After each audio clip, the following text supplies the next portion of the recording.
সুপ্রিয় দর্শক, আসসালামু আলাইকুম ওরহমতুল্লাহি ওবারাকাতুহু। এই মুহূর্তে যে যেখান থেকে দেখছেন চ্যানেল 24, স্বাগত জানাচ্ছি আপনাদের প্রত্যেককেই। আমি খালিদ সাইফুল্লাহ বকশী। শুরু করছি আপনাদের জন্য মাসব্যাপী বিশেষ আয়োজন আকিজ পাইপের সৌজন্যে জীবন বিধান। এই আয়োজনে আজ আমরা কথা বলবো ইসলাম কেমন দেশ শাসক বা দেশের প্রধান চায়। এ বিষয়ে কথা বলবার জন্য আমাদের সাথে যুক্ত হয়েছেন বিশিষ্ট আলেম দ্বীন, ইসলামিক স্কলার প্রফেসর মাওলানা মুখতার আহমেদ। স্বাগত আপনাকে। আসসালামু আলাইকুম রহমতুল্লাহ। ওয়ালাইকুম আসসালাম রহমতুল্লাহ। আমরা বারবার বদলাই, অনেক আশা নিয়ে, প্রত্যাশা নিয়ে। এবার বুঝি অনেক ভালো হবে, সেই চিরশান্তির সমৃদ্ধির এক চমৎকার বাংলাদেশ হবে। আবার আমরা জাতিতে মুসলিম বা ইসলাম ধর্ম অনুসরণ করি। প্রশ্ন হলো, ইসলাম আমরা চাই যা, ইসলামও তো তাই বোধহয় চায়। সব মিলিয়ে যদি বলতেন। দেখুন, খুবই একটি চমৎকার বিষয় এবং আই লাভ দিস সাবজেক্ট। কেন? প্রশ্ন হচ্ছে যে একজন যদি রাষ্ট্রপ্রধান যদি ভালো হয়, তাইলে ওই গোটা অঞ্চলকে আল্লাহ তাআলা বারাকা দিয়ে পূর্ণ করে দেন। আলহামদুলিল্লাহ। হাদিসে দেখুন বারবার এসে কিয়ামতের দিন যাদেরকে আল্লাহ তাআলা তার আরশের নিচে ছায়া দেবেন, যেদিন কারো ছায়া থাকবে না, এক নম্বরে কি জানেন? ইমামুন আদিলুন, একজন ন্যায়পরায়ণ শাসক। ন্যায়পরায়ণ শাসকের এত মর্যাদা আল্লাহ কিন্তু বলেন নাই যে সেখানে অনেক বড় আল্লাহর ওলি, অনেক বড় আলেম, অনেক বড় কারি ইত্যাদি বলেন নাই। বলছেন একজন ন্যায়পরায়ণ শাসক। এবং যাদের দোয়া সবার আগে কবুল হয় তিনি কে? এক নম্বরে ন্যায়পরায়ণ। বলেন নাই পিতা, বলেন নাই মাতা, বলেন নাই আল্লাহর ওলি, বলেন নাই আলেম। আল্লাহ রাসূল বলেছেন এক নম্বর হচ্ছে ইমামুন আদিলুন, একজন ন্যায়পরায়ণ শাসকের দোয়া আল্লাহ তাআলা কবুল করেন নেন। ন্যায়পরায়ণ শাসকের কারণে ওই গোটা এলাকা আল্লাহ তাআলা বরকত দিয়ে পূর্ণ করে দেন। দুইজন ওমরের কথা একবার চিন্তা করে দেখেন তো।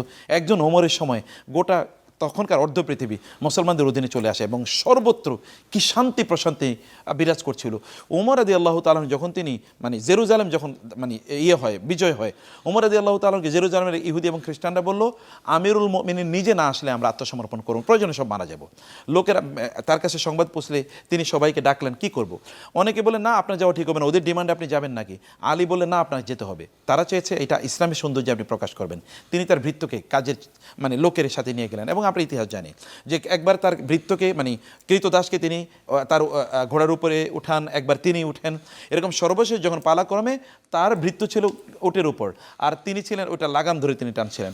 ওরা তো নিলাম এরকম অনেক দর্শকরা বলে থাকেন, আচ্ছা আপনারা এই কথায় কথায় 1400 বছরের পুরনো সব কথাগুলো আপনারা কেন নিয়ে এসেন আজকের এই গ্লোবাল ভিলেজ, এই যে এত আধুনিক পৃথিবীতে এগুলি কেন বলেন?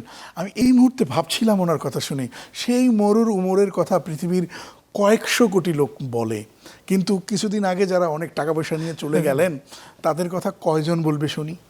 না, আসলে এটা খুবই দুর্ভাগ্য। এবং দেখেন ওমর রাদিয়াল্লাহু কথা কেন বলি, পৃথিবীর মাইকেল এইচ হার্ট যখন তার বই লিখেছে দ্য মোস্ট ইনফ্লুয়েন্সিয়াল 100 ম্যান, তিনি কিন্তু ওমরের নাম এখানে উল্লেখ করেছেন। সুবহানাল্লাহ, সেই 1500 বছর আগের ওমর কথা আমরা বলছি। ওমরের ওইখানে যাওয়ার পর তারা কিন্তু দৌড়ে গেল ইয়ের কাছে, ওই যে ভৃত্যের কাছে, কারণ সাধারণত ভৃত্যই তো ওইখানে থাকবে। আমরা যখন রাষ্ট্রপ্রধানকে দেখি তার চারপাশে কী পরিমাণ লোক থাকে, cordon off guard of honour দিয়ে নিয়ে যায়।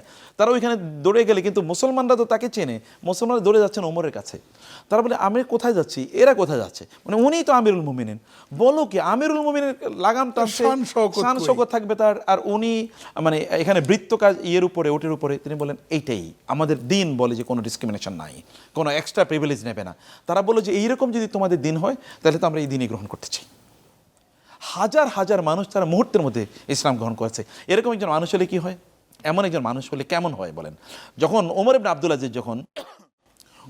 আজিজ যখন ইন্তেকাল করেন, ইবনে শিহাব জুহরি, তিনি বিখ্যাত মুহাদ্দিস, উনি বলেন যে আমি সকালবেলা বাসা থেকে বের হয়ে দেখলাম যে গাছের পাতা নড়ে না, পাখিগুলো কোনো কলরব নাই, মনে হচ্ছে সব নিস্তব্ধ। আমি বললাম বড় কিছু ঘটে গেছে পৃথিবীতে। সংবাদ নিয়ে দেখলাম ওমর ইবনে আব্দুল আজিজ মারা গেছে। সব স্তব্ধ হয়ে গেছে। চিন্তা করা যায় একজন মানুষের জন্য সব স্তব্ধ হয়ে যায়। আর আমাদের দেশে কত বড় নেতা গেলে মিষ্টি খায়, তাই না? মানুষ সেলিব্রেট করে যে যাক বাঁচলাম। একজন ভালো মানুষ বলা হয়, এটা গল্পের আকারে বলা হয় যে ওমর ইবনুল খাত্তাব যখন তিনি শাসন পরিচালনা করছিলেন, একই জায়গায় বাঘ এবং ছাগল এরা পানি খাচ্ছিল একই জায়গায় নদীতে। তো কেউ একজন বলছে যে সুবহানাল্লাহ, বাঘ এবং ছাগল একসাথে পানি খেয়েছে, এটা জীবনে প্রথম দেখলাম। বাঘ তো ছাগলের খেয়ে ফেলার কথা। তখন সেখানে নাকি বাঘ বলেছে যে তুমি কি জানো না এখন কার শাসন চলে? এখন ওমরের শাসন চলে। এই সময় কেউ কারোর উপর জুলুম করতে পারে না।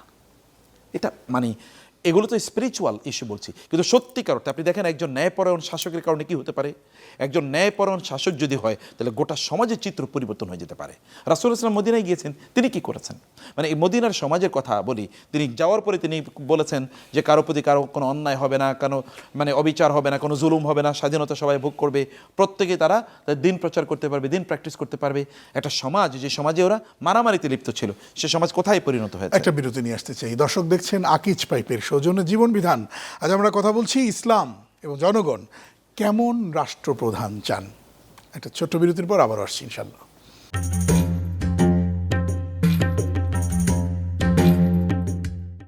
স্বাগত আরও একবার, সাথে ছিলেন অসংখ্য ধন্যবাদ। দেখছেন জীবন বিধান আকিজ পাইপের সৌজন্যে। কথা বলছি ইসলাম কেমন রাষ্ট্রপ্রধান চায়। আচ্ছা, শুধু কি রাষ্ট্রপ্রধানের ক্ষেত্রে আমরা ব্যাপারটা প্রযোজ্য রাখবো, নাকি এমপি সাহেব, মন্ত্রী সাহেব, চেয়ারম্যান সাহেব, ডিসি সাহেব, এসপি সাহেব সবার ক্ষেত্রে? না, রাষ্ট্রপ্রধানের কথা আমরা বেশি কেন বলছি, কারণ রাষ্ট্রপ্রধান তো সবচেয়ে বড় আদর্শের অধিকারী হতে হবে। রাষ্ট্রপ্রধান যদি খারাপ হয়, আমাদের দেশের কথাই বলেন, আমরা কিছু খারাপ রাষ্ট্রপ্রধান পেয়েছি, তার অধীনস্থে যারা ছিল তারা কি হয়েছে, আমরা কিন্তু শুনেছি যে তার পিওনে কিন্তু 650 কোটি টাকার মালিক, আমরা এরকম দেখেছি না।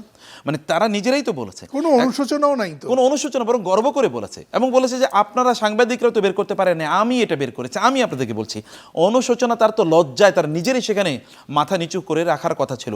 তার মানে কোথায় গিয়ে দাঁড়িয়েছে, যখন রাষ্ট্রের দায়িত্বশীলরা, অন্য দায়িত্বশীলরা যখন দেখেন যে চিফ দায়িত্বশীল যিনি, প্রাইম দায়িত্বশীল যিনি, তিনি যখন এরকম, তখন আমাদের তো এটা, তখন এটা কি হয়ে যায়, তখন এটা কিন্তু অন্যদের জন্য এটা একটা এক্সাম্পল হয়ে যায়। অন্যরা, মানুষ তো এক্সাম্পল অনুসরণ করতে মানুষ পছন্দ করে, মানুষ কিন্তু অন্যকে অনুসরণ, মানুষ সাধারণত অনুসরণ প্রিয়, অনুকরণ প্রিয়, তো সে কারণে তারা এই অনুসরণ করে। এই কারণে আমরা বলছি একজন রাষ্ট্রপ্রধান যদি হয় তাহলে গোটা চিত্র পরিবর্তন হয়ে যেতে পারে। যেমনিভাবে আমরা রাসূল ইসলামের কথা বলেছি, রাষ্ট্রপ্রধান আপনি দেখেন তৎকালীন সমাজ লুটেরা সমাজ, মানে এমন সমাজ যে সমাজ অন্যদের সম্পদ লুট করে নেওয়াটাকে তাদের অধিকার মনে করত, যেই সমাজে নারীদেরকে জীবন্ত প্রথিত করত, সেই সমাজে নারীদেরকে দেখলে ওরা চোখ তুলে তাকাবে এরকম। আচ্ছা, সেই সমাজ, সেই রাজনীতি এখন কিভাবে আপনি করবেন যে যেই পেশা যখন রাজনীতি, অর্থাৎ ছোট ছোট কর্মী, ছোট ছোট নেতা, এলাকার উপজেলা ইউনিয়ন নেতা অথবা জেলার নেতা, ছোটখাটো নেতা, তার একমাত্র পেশা রাজনীতি। এটাও আমাদের অবশ্যই এটা একটা কালচারের ইস্যু, মানে কালচারটা গ্র্যাজুয়ালি, কালচার কিন্তু নষ্ট হয়, মানে কালচার আরও গ্র্যাজুয়ালি ক্ষতিগ্রস্ত হয়। আমরা যদি সে ধরেন 1947-এর কথা বলি, 47-এর অথবা তারও আগের কথা বলি, তারপর থেকে গ্র্যাজুয়ালি কিন্তু অবস্থা খারাপ হয়েছে। তো ফলে আমাদেরকে কাউকে না কাউকে একটা ব্রেক থ্রো করতে হবে, এবং আমরা আশা করি যে আমাদের এখনকার যারা রাষ্ট্র পরিচালনার দায়িত্ব নিয়েছেন এরকম একটা ব্রেক থ্রো হয়তো বা তারা করবেন, তারা হয়তো বা দেখাবেন যে দেখো আমরা কোনো দুর্নীতির মধ্যে নাই, তোমরা আমাদেরকে ক্লিন। আমাদের এরকম তো কিছু লোক এরকম ছিল যাদের এমন ক্লিন ইমেজ ছিল যে তাদের বিরুদ্ধে কোনো ধরনের দলিল কেউ কখনো প্রমাণ করতে পারে নাই যে না এরা কোনো অন্যায় করেছে, এবং তাদেরকে কিন্তু অন্যরা এখন এক্সাম্পল হিসেবে দেখায়, অন্যরা তাদেরকে দেখে ইন্সপায়ার্ড হয়। এরকম কিছু লোক আমাদের লাগবে। এটা রাষ্ট্রপ্রধান যদি হয় তাইলে এটা অনেক অনেক সহজ। এখন এরকম রাষ্ট্রপ্রধান আমরা কোথায় পাবো সেটা একটা কথা। লেট আস ড্রিম আওয়ার, মানে make our own children to become the রাষ্ট্রপ্রধান অফ আওয়ার কান্ট্রি, যারা এরকম দিনদার হবে। আমরা কেন এর স্বপ্ন দেখি না যে আমাদের 2-4 জনকে আমরা এরকম বানাই, 1 নম্বর কথা। 2 নম্বর, পেশা যদি তাদের এটা হয় তাহলে তো এই সমস্যা হবেই, কারণ আমরা বলেছি criminalisation of politics, politicisation of criminals, মানে ক্রিমিনালদেরকে আমরা রাজনীতিবিদ বানিয়েছি আর রাজনীতিবিদরা ক্রিমিনাল হয়ে গেছে। এই দুইটোই তো এখানে আমাদের মৌলিক প্রবলেম। এই জায়গা থেকে বের হওয়ার জন্য কিছু ভালো মানুষকে এখানে দায়িত্ব নিতে হবে। আমি ভালো মানুষ, যেমন আমরা বলেছি যারা সত্যি করতে নৈতিকতা সম্পন্ন, এটাকে কেউ এটাকে চ্যালেঞ্জ হিসেবে গ্রহণ করুক যে না আমি এই জায়গায়। জনগণের দায় আছে কিনা, আপনি ভালো লোক দাঁড় করিয়ে দেন, ভালো লোক দাঁড় করিয়ে দেন, সে জিতবে না। জনগণের দায় আছে, জনগণ ভালো মানুষ চায় কিনা।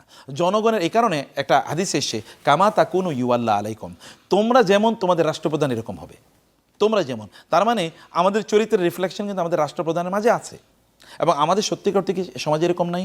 আপনি একজন সাধারণ ব্যবসায়ী, একেবারে মুদি দোকানদার, অথবা যেমন যারা ধরুন আমরা ফুটপাতে যারা ব্যবসা করে, যদি দেখে যে আপনি কোনোভাবে একটু সাধারণ মানুষ, আপনার কাছে সে তিন গুণ দাম নেওয়ার চেষ্টা করবে।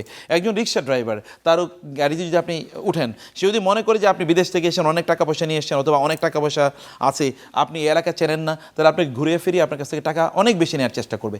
তাহলে রন্ধ্রে রন্ধ্রে ঢুকে গিয়েছে কোথায়, আমরা মানুষ খারাপ, এ কারণে আমাদের যারা রাষ্ট্রপ্রধান তারাও খারাপ হয়েছে, অথবা রাষ্ট্রপ্রধানরা খারাপ হওয়ার কারণে একেবারে নিচ পর্যন্ত এটা হয়, মানে টপ টু বটম, মানে আপসাইড ডাউন অথবা কি ডাউন সাইড আপ, মানে নিচ থেকে উপরে উঠেছে অথবা উপর থেকে নিচে গিয়েছে। এরকম মিলিয়ে মিশিয়ে আমাদের একটা খারাপ সমাজ আসলে তৈরি হয়ে গেছে। মানে এই দুর্বৃত্তায়নের কথা যে বলছেন সেই কথা আবার যদি এখন বলতে চাই যে সেটাও নাকি বলা যাবে না। সেটা তো বলতে হবে আমাদের বলতে হবে, অন্য কেউ যদি নাও বলে আমাদের দায় আছে, এই দায়িত্ব আমাদের আছে আল্লাহর পক্ষ থেকে প্রদত্ত, যে আল্লাহ তাআলা বলেছেন তা'মুরুনা বিল মারুফ ওয়া তানহাউনা আনিল মুনকার, তোমরা ভালো কাজের আদেশ দেবে, মন্দ কাজের নিষেধ করবে, মন্দগুলো মানুষের সামনে তোমরা তুলে ধরবে। এমন সমাজ, হাদিসে এসে সহিহ হাদিসে এসে রাসূলুল্লাহ বলেছেন, যেই সমাজে মানে যারা অপরাধীদেরকে অপরাধী বলা যায় না, ওই সমাজ ধ্বংস হতে বাধ্য। শেষ 1 মিনিট একটা বিষয় জানতে চাই, আপনি যত ভালো কাজ করেন না কেন সামনে এসে গিয়ে দাঁড়িয়ে বলবে যে তুমি অমুক চেতনার মানুষ না, তা ওই চেতনা কি লুটপাট করা? এটা তো দুর্ভাগ্য। চেতনাবাজরা এই কাজ করেছে, তাদের চেতনাকে সামনে রেখে তারা মূলত তাদের যে এজেন্ডা এগুলোকে তারা বাস্তবায়ন করতে চেয়েছে। এখন আমাদের এই জন্য আমাদের যে এখন যে প্রজন্ম আছে, আপনারা যারা আছেন আমাদের এই প্রজন্ম, এরা মিলে আমাদেরকে একটা কাউন্টার ন্যারেটিভ তৈরি করা দরকার, একটা বায়ান তৈরি করতে, মানুষকে বোঝাতে হবে যে আসলে ন্যারেটিভটা এরকম ছিল। ও তাই সেই সমস্যাগুলো এগুলো মানুষের কাছে তুলে ধরে মানুষের এখন করণীয় কি এগুলো মানুষকে জানানো দরকার। আমার বিশ্বাস এই আলোচনা আমরা যত বেশি করতে পারবো, এবং একটা পজিটিভ এনভায়রনমেন্ট এখন আছে, এই এনভায়রনমেন্টে এই আলোচনা যত বেশি করা যাবে আমরা মানুষের কাছে তত হয়তো বা বিষয়টাকে পৌঁছে দিতে পারবো ইনশাআল্লাহ। অনেক ধন্যবাদ প্রফেসর মুখতার আহমেদ আপনাকে। হ্যাঁ দর্শক, কেউ আমাদের আর কথা কাইরা নিতে পারবে না, এবং যারা কাটতে আসবে কাটতে দেয়া হবে না। আমাদের বলতেই হবে, বদলাতে হবে এই সমাজ, বদলাতে হবে এই বাংলাদেশকে, বদলাতে হবে পৃথিবীকে। আল্লাহ তাআলা তৌফিক দান করুন, আমিন। দর্শক দেখছিলেন জীবন বিধান, আকিজ পাইপের সৌজন্যে আজ এ পর্যন্তই। আসসালামু আলাইকুম রহমতুল্লাহি ওয়া বারাকাতুহু।